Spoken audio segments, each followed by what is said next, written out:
পাকিস্তানে ভয়াবহ এক হামলা পরিচালনা করেছে ভারত। স্বাধীনতা পরবর্তী ইতিহাসে এমন নিঃশব্দ অথচ সর্বনাশা অভিযানের সাক্ষী হয়নি পুরো উপমহাদেশ।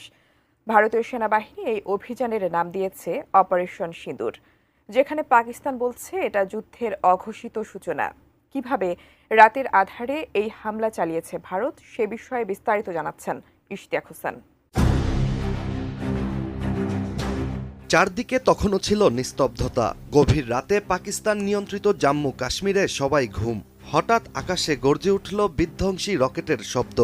একটি বা দুটি নয়, পরপর একাধিক ক্ষেপণাস্ত্রের লক্ষ্যবস্তু হয়েছে পাকিস্তানের 9টিরও বেশি স্থান, যাতে কেঁপে ওঠে পুরো পাকিস্তান। इंडिया की तरफ से जो है ना फायरिंग हो रही है, बस ये हालात हैं। तो हमने देखा तो मस्जिद में ऐलान हो कि उन्होंने कहा ये एरिया खाली कर दो। আন্তর্জাতিক একাধিক গণমাধ্যমের তথ্য অনুযায়ী পাকিস্তানের কোটলি,